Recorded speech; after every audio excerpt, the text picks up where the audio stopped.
அக்பரின் அரசவையில் அமைச்சராக இருந்தவர் பீர்பால். இந்த பீர்பால் நமது தெனாலிராமனை போலவே மிகவும் புத்திசாலியாகவும் மதிநுட்பம் உள்ளவராகவும் இருந்தார். பீர்பாலின் இந்த திறமையை உலகம் முழுக்க இருக்கும் அனைத்து அரசர்களுமே தெரிந்து வைத்திருந்தார்கள். இந்த சூழலில் பீர்பாலின் அறிவாற்றலை நாம் சோதிக்க வேண்டும் என்று ஜப்பானை சேர்ந்த அரசர் ஒருவர் நினைக்கிறார். உடனே அவர் மன்னர் அக்பருக்கு ஒரு ஓலை ஒன்றை அனுப்பி வைக்கிறார்.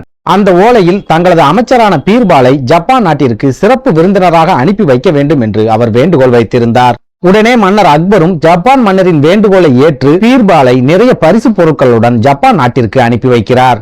பீர்பால் ஜப்பான் நாட்டிற்கு வரும் தகவல் ஜப்பான் நாட்டு மன்னருக்கும் தெரிவிக்கப்படுகிறது. உடனே அந்த மன்னர் தனது நாட்டுக்கு வரும் பீர்பாலை எப்படியாவது முட்டாளாக்கிவிட வேண்டும் என்ற எண்ணத்தில் தன்னை போலவே உருவத்தில் இருக்கும் 4 நபர்களை பிடித்து வந்து அவர்களுக்கு ராஜா வேடம் போட்டு தான் அமர்ந்திருக்கும் அரியாசனத்தை போலவே 4 அரியாசனங்களை செய்து அதில் அந்த 4 வரையும் அமர வைத்து விடுகிறார். ஜப்பானுக்கு சென்று சேர்ந்த பீர்பால் இப்போதுதான் முதல் முறையாக அந்த மன்னரை சந்திக்கப் போகிறார் என்பதால் மிகவும் ஆவலுடன் அரண்மனைக்கு கிளம்பி போகிறார். ஆனால் அந்த அரண்மனையில் ஒரே மாதிரியான உருவம் கொண்ட 5 மன்னர்கள் அரியாசனங்களில் அமர்ந்திருப்பதை பார்த்து பீர்பால் மிகவும் அதிர்ச்சி அடைந்து போய் நிற்கிறார்.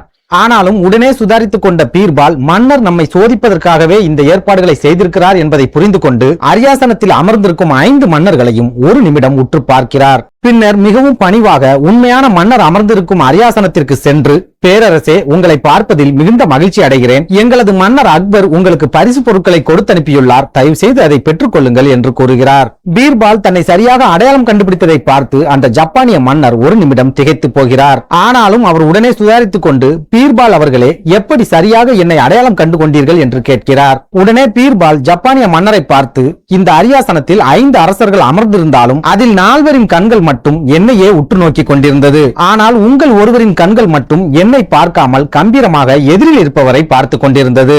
அதேபோல் இந்த அரசவையில் இருக்கும் அமைச்சர்கள் எல்லாருமே மற்ற 4 உற்று கவனிக்காமல் உங்கள் ஒருவரை மட்டுமே உன்னிப்பாக கவனித்துக் கொண்டிருந்தனர். இதையெல்லாம் சரியாக கவனித்து நீங்கள் தான் உண்மையான அரசர் என்பதை நான் ஒரு நொடியில் கண்டுபிடித்து விட்டேன் என்று பீர்பால் கூறுகிறார். பீர்பாலின் புத்தி கூர்மையை கண்டு வியந்து போன ஜப்பான் அரசர் அவரை 1 மாத காலம் ஜப்பானிலேயே தங்க வைத்து உபசரித்து அதன் பிறகு நிறைய பரிசுகளையும் கொடுத்து டெல்லிக்கு அனுப்பி வைக்கிறார்.